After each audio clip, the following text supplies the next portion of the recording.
This video is brought to you by patreon.com/worsttake. Get access to exclusive live streams and Discord servers, on-screen shoutouts, and early access to some videos when you join now. Help make sure that we can continue to make content like this by supporting the Patreon. Links are in the description down below.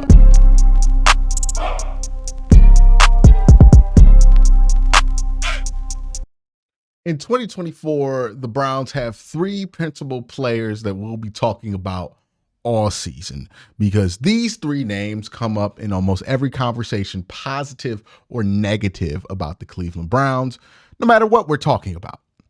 Andrew Berry, Kevin Stefanski, Deshaun Watson. Now, the interesting thing about these three players is that the one thing that's not on the line this year is their jobs. Andrew Berry has really good job security. I assume the same is true for Kevin Stefanski. Both are likely to get extensions this year. And Deshaun Watson has ultimate job security with a guaranteed contract that takes him out until 2026. None of these guys are in jeopardy of losing their job. We're not at that point anymore as a franchise. And that's an important step to take, where you're not worried about benching the quarterback every year, where you're not worried about firing the coach or the GM every year. We are not there. But where we are is an area that you can argue is a little bit more important. It's interesting that the Browns play the Cowboys week 1. Because the Cowboys have earned something over the last few years that the Browns desperately want to avoid earning. And what that is the unserious tag. Now, we tend to tag any team with unserious that isn't over 500, but that's not what I'm talking about. Like, the Browns aren't at risk of being the stinky team tag. They've been good consistently. Well, not consistently. They've been good 2 years out the last 4. That's enough to not be stinky, right? They're not in danger of being stinky, but they could be in danger of becoming unserious because, one, the Browns haven't had 2 good back-to-back seasons under Andrew Berry and Kevin Stefanski. They had the good season in 2020, down 2021, down 2022, and up 2023, right? So they need to put together back-to-back contending or playoff caliber seasons. Also, what the Browns want to avoid is getting a bad reputation. And that's what the Cowboys have. They have a bad reputation. They're a good team, mind you, right? Everybody thinks they're a good team with a very unserious reputation. There are other teams like this in the NFL, but the Cowboys are probably the most prominent example of this. And that's what's at stake for the Cleveland Browns this year from all three parties, is the reputation. Will you have a good, solid reputation where people kind of associate you with good things? Or will you not have one of those reputations and have a more dubious one? In the NFL, 5 years is really enough to build a reputation that'll last a lifetime, whether you do something positive or negative. Think about the peak of Cam Newton. It really only lasts 5-6 years, but we look at Cam Newton as the dude that he was for those 5 or 6 years. Look at Russ. The exact opposite is happening to him, right? He had such a great run early on of his career. And then this later run that's been going on since like 2019 has stunk so bad that his reputation is just dirt. Like, don't nobody look at Russ like that no more. And I was a Russ fan back in the day. Like, don't nobody do that with him. 5 years is enough to build a reputation, positive or negative. And let's talk about the three principal players for the Cleveland Browns that we're going to spend a lot of time talking about this upcoming season, and talk about what perceptions are at risk for them and what they can do to avoid those perceptions going forward. Kevin Stefanski. He's been the head coach of the Cleveland Browns for 5 years. He has coached more winning seasons than literally any coach has since coming back in 99. He is undoubtedly the best coach that the Browns have had since expansion. And what I also think is undoubtable is that he's a good coach. You can argue about whether you think he's a great play caller. You can argue about whether you think he's a great coach. But at the very least, any reasonable person would start the conversation at the fact that Kevin is a good coach. It's been demonstrated. He's won 2 Coaches of the Year award. He's a good coach.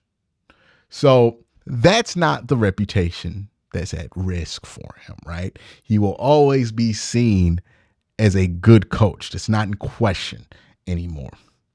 What he needs to prove is that he can have consistent success, right? That he's not going to be a guy who just pops up with a good season here and there.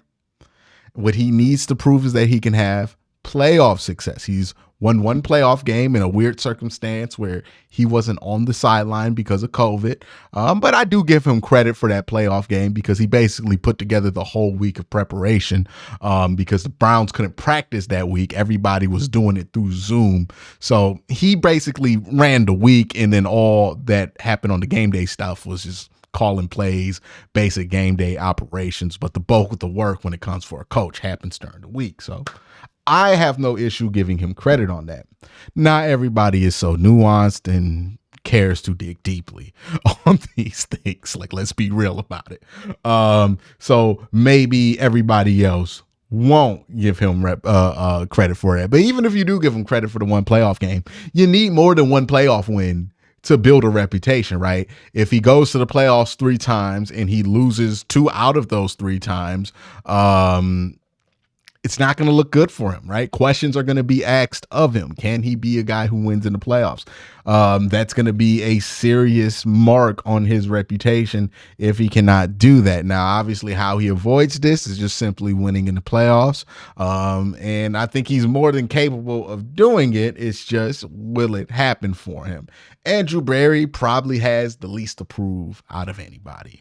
His reputation is going to be pretty solid no matter how this season shakes out, because what he's done in the draft, what he's been able to accomplish with most of his trades. Yes, the Deshaun Watson trade, if that does not work out, does work as a mark against him, but it's not going to be seen as much as a mark against him as it would be for Kevin or Deshaun Watson himself, or even Jimmy Haslam, because it's seen as, even if he wanted to make the trade, right? Even if this was a Andrew Berry, I want to do this move, it's just seen as a trade that didn't work out. Like it's not really that bad of a trade because he's done a good job of drafting behind this trade, and that the team's not going to be talent deprived if this trade doesn't work out. Now, if you would have made this trade and you don't hit on Martin Emerson and you don't hit on DeJuan Jones, and we're looking at this roster and we don't see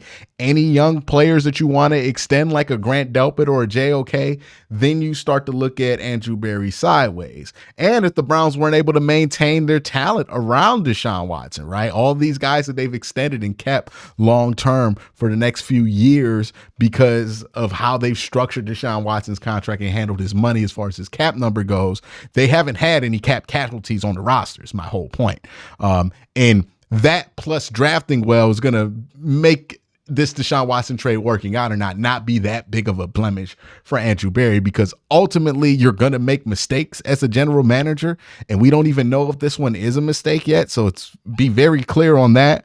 But even if he does and it doesn't work out, you make mistakes as a general manager, people are going to be more concerned about your ability to clean up after it. But yeah, the Deshaun Watson trade working out or not will be something that's held against him a little bit, but not as much as it would be held against Kevin Stefanski or held against Jimmy Haslam because of, again, the work that Andrew's done. So he probably has a little bit at risk, but not as much as far as his reputation goes.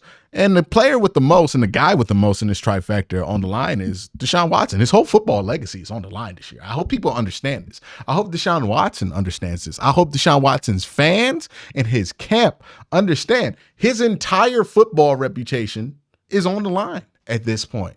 And look, we know he doesn't have the greatest reputation off the field. We know what he's been accused of off the field, but if we're just keeping this about a conversation about football, that's on the line too, right? People will start to revise how they look at everything Deshaun Watson has done on the football field. And when I say people, I'm not talking about his diehard fans. His diehard fans will be his diehard fans, and they will get mad at me for even questioning that this is a possibility.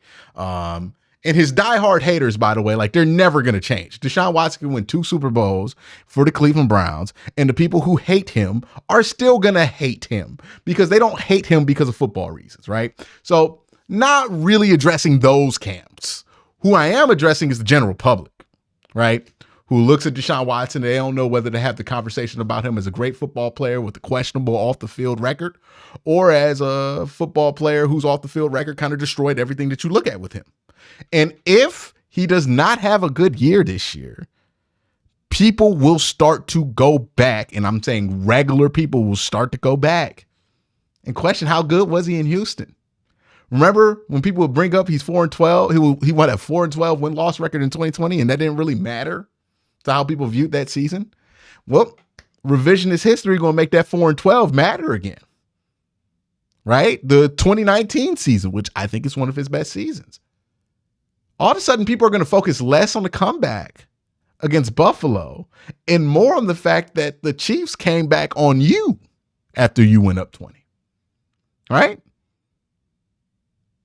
That's how this changes. All of a sudden, a dude who went to 3 Pro Bowls will be talked about as somebody who consistently underachieved throughout his whole career, whether that's true or not.